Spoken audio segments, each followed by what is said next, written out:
In this video, we're going to be talking about how we all impact change in an industry that needs more transparency and more clarity. We're really excited for our guest today. We're going to be deep diving into his background and how he's impacting change in the mortgage community. Let's get started.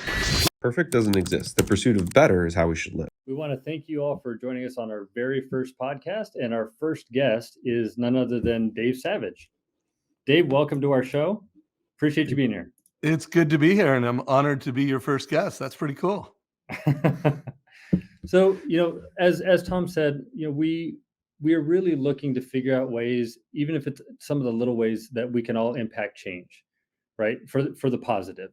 And so having you on, I thought would be kind of a great test run of somebody that has accomplished so much. And look, if I'm being honest, I'm not sure that anybody doesn't know who you are, Dave, but it's true. I did want to ask you this question real quick is for those viewers that may not know who you are, or even those that do know you, what's one thing that you could tell us about you that maybe not very many people know? Well, I love fly fishing, and I used to be a fly fishing guide. Oh, wow. I don't know if that's completely on point with my role in the mortgage space, but I don't know if a lot of people know that. One of the things that we wanted to ask is kind of like your personal story, right? Because I feel like you impact a lot of positive change in this industry in really encouraging people to be more value-based, right? To provide something of value to the consumer and make a difference in their lives. How did you kind of get started in this whole industry, though? Yeah, so I'll tell that story, and I'll also, something that I think is really on point for the mortgage industry, but I mean, I think we could do a reality series that would be quite successful with how people got in the mortgage business. And what's your mortgage story? Like, you should do a podcast Dave, on that. I will reach out to you. We will start a new podcast. Yeah, right. So, I mean, I started as a loan officer. I was going to college, paying my way through college, working at Smart and Final. And it'd be a longer story to tell exactly how it happened, but I started as a mortgage broker, became a top producer. I think maybe my best year in the business was maybe almost 300 loans a year. I think 297 was my best year. And so I know originations. And then, I always fell in love with technology, and not because I'm a technology guy, but because I am real deal ADD. So I loved CRMs because I could remember things. I am pretty dyslexic. Like, it's not mild, like writing, reading, spelling is really tough for me. Well, it's not anymore because I have spell check. And so, Grammarly, guys, for anybody who doesn't have Grammarly, I guess that's a shameless plug, but shout out Grammarly. I'm in the top, probably 1% Grammarly users. I've been using it since my kids were in third grade, so I was an early adopter of Grammarly, and it has made me look really good, or look smarter than I really am. But so it was always about, so that's another thing. I am ADD, although I think probably people who have watched me probably have figured that out, and dyslexic. So I always leverage technology to make up for my shortcomings, and just fell in love with the idea of using technology to deliver more value to families. And I know you're here to impact change in a big way, and you have, based on Mortgage Coach. And I just want to ask you a question. So when you were creating Mortgage Coach, like what was the biggest inspiration for you doing that? Like, what were you trying to accomplish for the masses? I mean, I know what the answer is, obviously, but I just wanted you to kind of share your thought behind that and why it was so important to you. Well, I've shared this on stage, so some people have probably heard it, but Mortgage Coach is not the company name. It's Wow Tools. So when I founded Mortgage Coach, I was solving for creating that wow for a consumer, to be able to ask them a couple of questions, like, hey, how old do you want to be when your home's paid off? And, what are your real estate goals? And, when do you want to be debt free? And then I wanted to be able to wow them, like, oh my God, I never thought of my mortgage like this. And actually the goal was to get them to say wow out loud, like, wow, no loan officers ever told me that before. If you do that, then I'm sure that you've done something right. Yeah. So that was the problem I was trying to solve, is create wow within a 5 to 10 minute conversation with every borrower. And that was, Mortgage Coach ended up being the first wow tool. Yeah. What was missing? Or I guess when you started, what was the landscape back then of like, Well, what did you feel like was missing that created that void and that opportunity to do that? Well, I mean, most loan officers, myself included, you showed rates either on a yellow sheet of paper, that you chicken scratched. This was pre-email, and the LOS was just being invented, and the fee worksheet was how we were doing it. And I was just like, that's not a wow. But you know what? If I showed a family, here's a couple loan options side by side on one sheet of paper, and then look at the cost of those options over time, now people are like, "Wow, never thought of that." Yeah, And then, no like, one, the no one's simplest. shown. Yeah, everyone tells me what I can do, right? Nobody's Yeah, telling me what I should do or what other options there and are. show it, and show it, and then the biggest wow of all is like, "Hey, what if you took an extra $100 and you prepaid your mortgage? Wow, look at how much interest you could save and how much faster you could pay it off." So making that fast for a loan officer to do, and making that just Nice. a consumer could get it, that was it. Well, what's interesting, Dave, and I'm glad you brought that up, is I feel like the entire time I've been in this business, I've always heard people use and leverage the saying of this is going to be the biggest, financial purchase of your life, and how important it is to get into a home and you build equity, you don't have to pay rent. All those things, I believe, for the most part, especially over a given period of time, are completely true.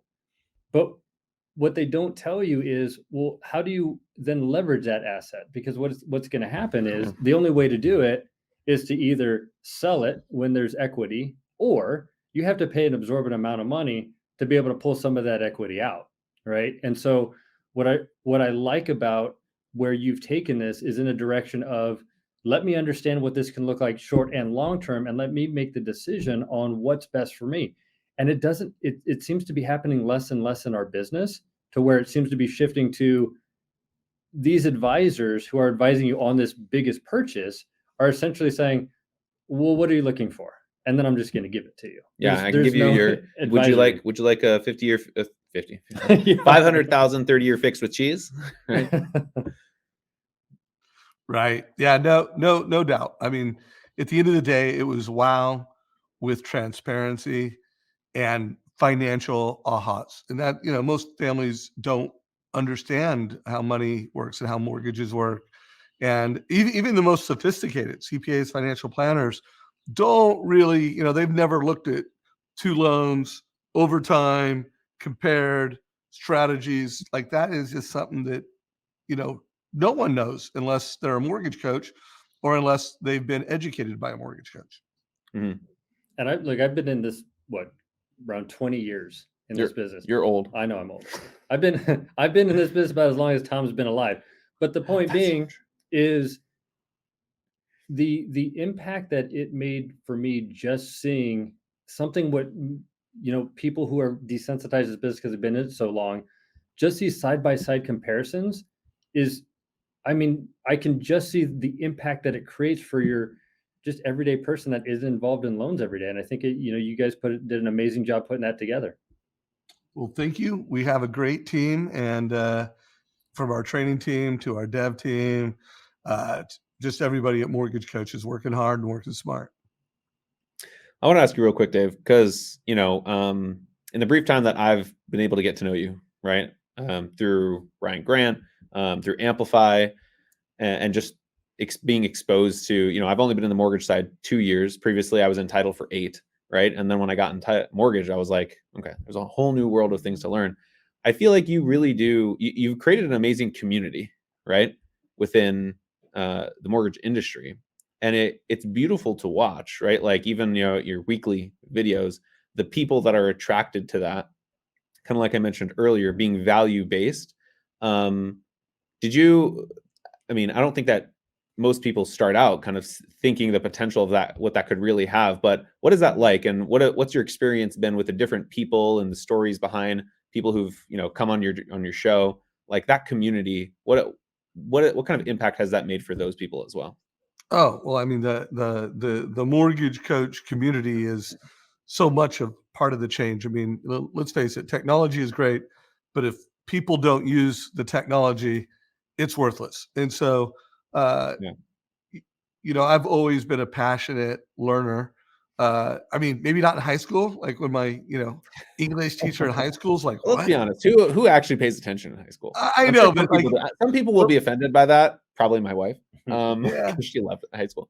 yeah, but it was just hard. It was hard to read. But when I found books on tape and I learned that I could listen to podcasts and audiobooks and Audio then and then I can't I know when I started doing, content at scale and I started creating videos, it was coming out of the mortgage meltdown and no one was really even doing sales meetings. And the whole vision was, you know what? I've got this great community of some of the most successful loan officers in America, some of the most purpose driven loan officers that really care about consumers beyond the typical loan officer.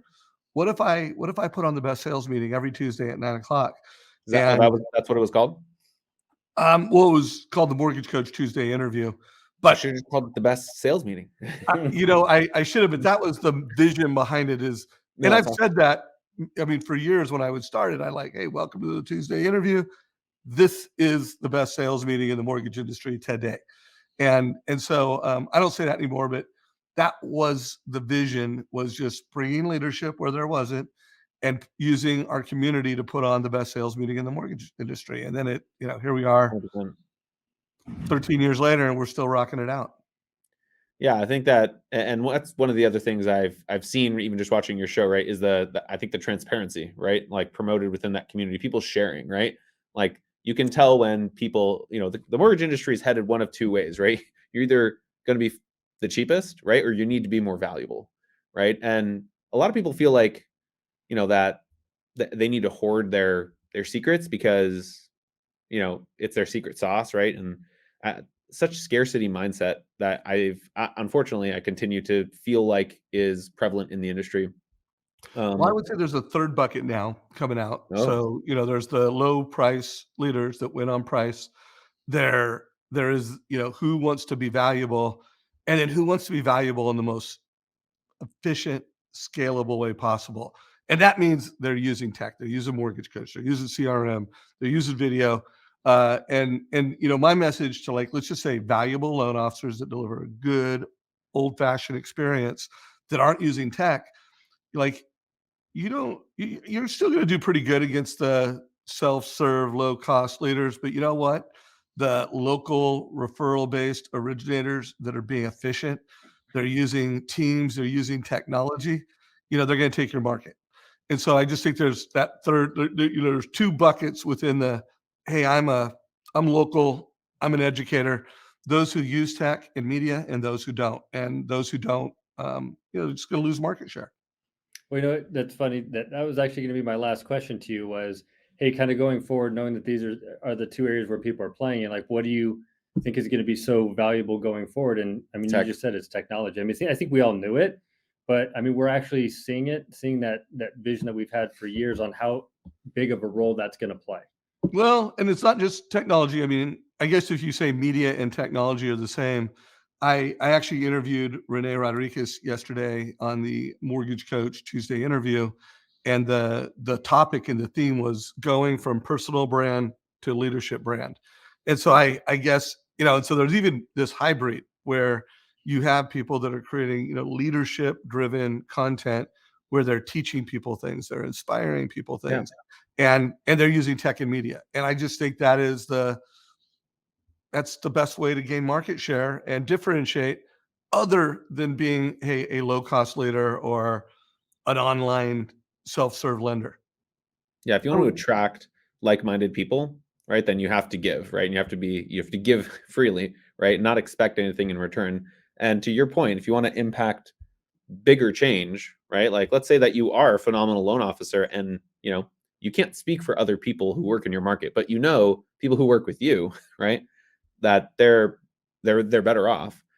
If you want to continue to scale, that's one of the things I have some conversations that I've had recently with other loan originators is they feel like there's this place where they can't scale anymore, right? Or they can't continue to leverage, because if they do that, then they can't be involved in the transaction anymore in the way that they're used to being involved.